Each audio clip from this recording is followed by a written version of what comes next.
Assalamualaikum warahmatullahi wabarakatuh. Perkenalkan, nama saya Rangga Cidi Ramadan dengan NIM 10221111087 dari kelas 1B Teknik Elektro dengan mata kuliah saat ini Bahan Listrik dan Elektronika dengan dosen pengampu yaitu Pak Tri Hendrawan Budianto.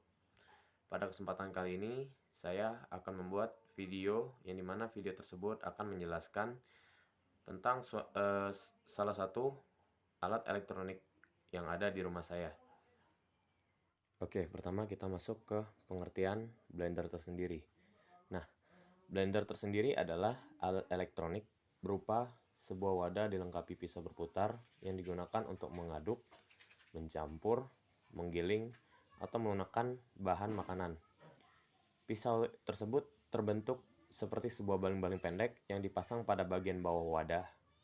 Pisau ini berputar dengan cepat dengan tenaga dari sebuah motor sehingga alat ini dengan segera dapat mencampur, mencincang, dan melumatkan bahan-bahan yang dimasukkan ke dalamnya.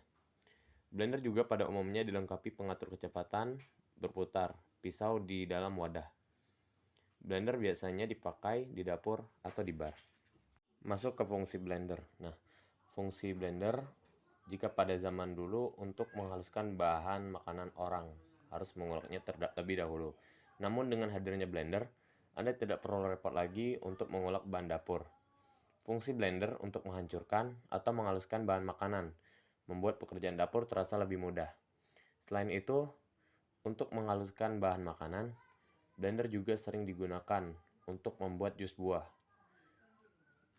Selain hal-hal tersebut, manfaat lain dari blender tersendiri yaitu blender dapat memisahkan butir atau sari buah dan sayur sehingga lebih halus dan mudah dicerna tubuh. Lalu yang kedua, tidak ada bagian buah atau sayur yang terbuang. Semuanya bisa dihalus dengan baik. Yang ketiga, selain bisa menghaluskan buah dan sayur, blender juga bisa menghancurkan daging atau es batu. Dan yang terakhir, blender ini memudahkan ibu-ibu untuk membuat makanan halus untuk bayinya. Kita masuk pada sejarah blender. Nah, pada penggunaan blender untuk membuat minuman ataupun mengolah bahan makanan tertentu sudah biasa dilakukan.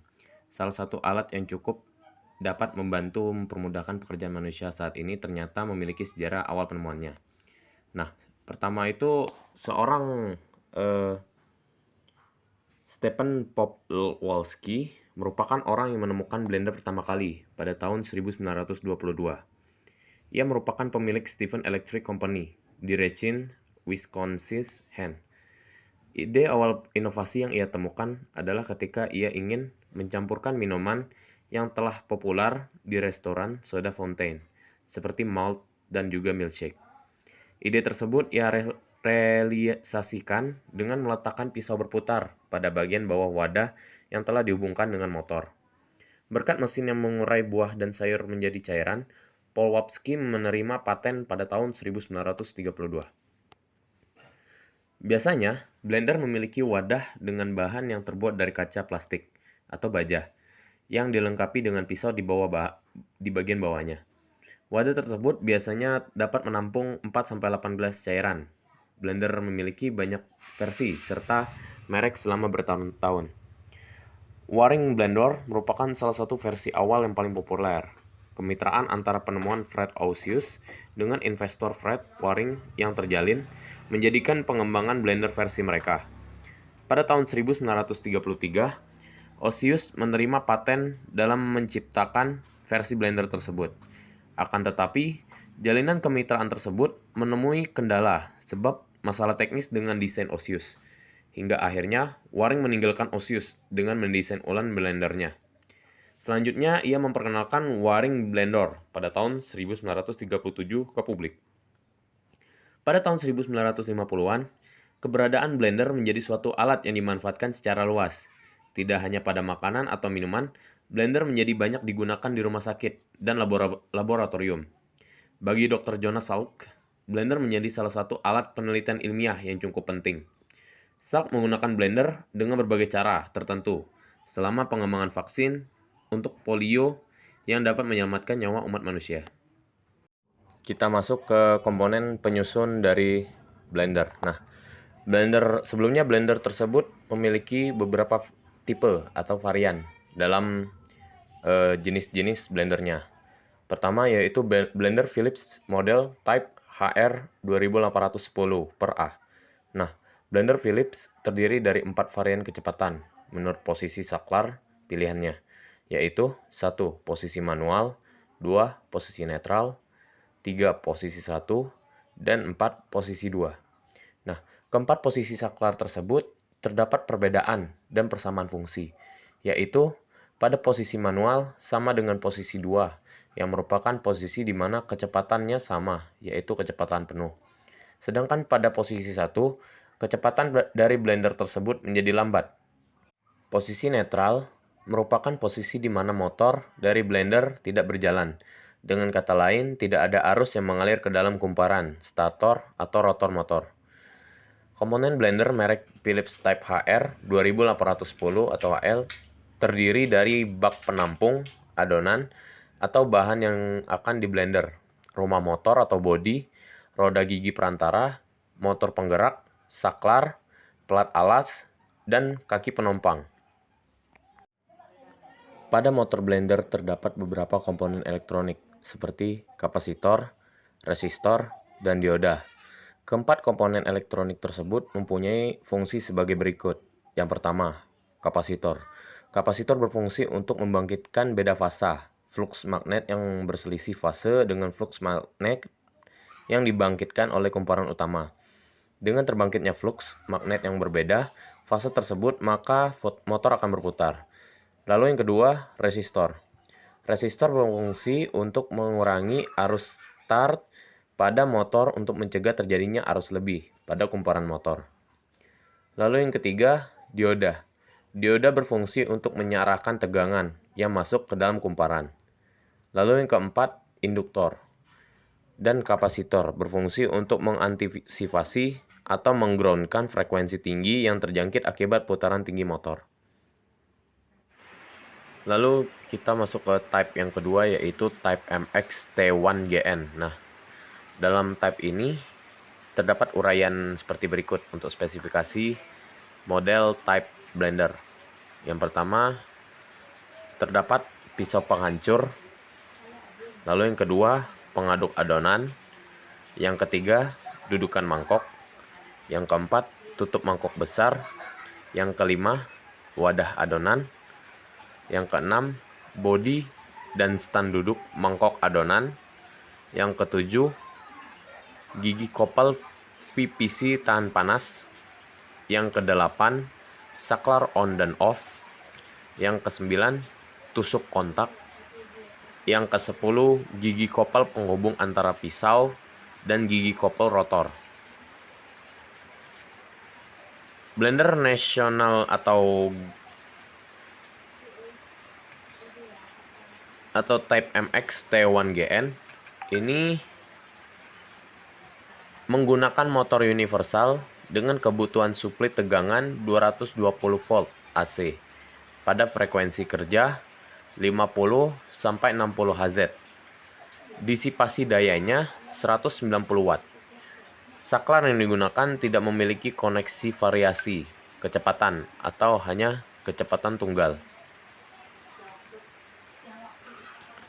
Nah, pada gambar berikut menunjukkan rangkaian kelistrikan blender nasional MX-T1 yang dimana terdapat rangkaian kelistrikan yang terdiri dari beberapa komponen penyatu.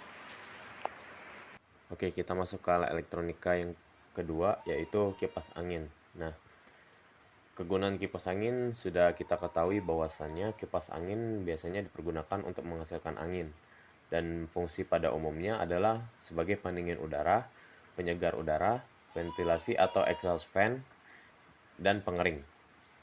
Nah, pada perkembangan kipas angin semakin bervariasi dari segi ukuran, penempatan posisi, serta fungsi.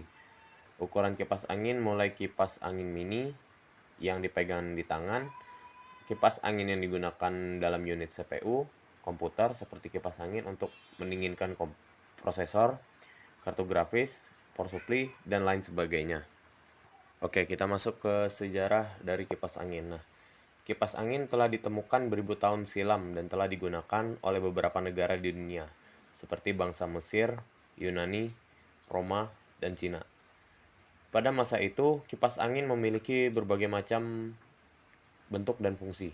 Nah, kipas angin pertama ditemukan sekitar 4000 tahun silam pada sebuah makam raja di Mesir, yaitu Raja Tutankhamen yang digali pada tahun 1922. Fungsi dari kipas angin yang ditemukan di Mesir pada masa itu adalah alat upacara keagamaan, sehingga sebuah kipas angin merupakan benda yang sakral. Kipas angin juga merupakan lambang kekuatan raja. Ada dua buah kipas angin yang ditemukan di makam raja. Salah satu kipas angin tersebut gagangnya dilapisi oleh emas dan terbuat dari bulu burung unta. Sedangkan yang satu lagi dilapisi eboni dengan emas dan batu-batu berharga. Perkembangan kipas angin juga terdapat di Eropa. Negara pertama di Eropa yang memproduksi kipas angin adalah Italia. Italia memproduksi kipas angin pada tahun 1500. Pada masa itu, kipas angin merupakan sebuah komoditas perdagangan yang eksotik dan sangat stylish. Kipas angin sendiri dipandang sebagai simbol kemakmuran dan kelas sosial seorang. Perkembangan kipas angin sebagai komoditas fashion sangat populer pada abad ke-16 sampai abad ke-18. Terjadinya pergeseran fungsi kipas angin pada masa awal abad ke-20. Pada masa itu, kipas angin sudah tidak lagi sebagai sebuah aksesoris fashion, namun menjadi alat periklanan. Sedangkan di Spanyol sendiri, kipas angin menjadi alat untuk mendinginkan udara, karena di Spanyol memiliki iklim yang sangat panas. Wheeler pada tahun 1860 sampai 1923 menemukan cara untuk menerapkan ilmu yang dapat menggerakkan kipas menggunakan listrik. Berdasarkan hasil rancangan Thomas Edison dan Nikola Tesla, Wheeler mengembangkan kipas yang digerakkan dengan bantuan listrik dan dipasarkan oleh Crocker dan Curtis. Sementara itu, perkembangan lebih lanjut dari kipas angin dilakukan oleh Philip H. Diel, seorang imigran Jerman. Ia menciptakan kipas angin yang ditempelkan pada langit-langit dan yang dipatenkan pada tahun 1887. Diel juga menambahkan lampu pada kipas di langit-langit. Pada tahun 1910, Westinghouse memasarkan sebuah kipas angin listrik untuk keperluan rumah tangga dengan klaim bahwa listrik untuk mengoperasikannya hanya memerlukan biaya yang rendah.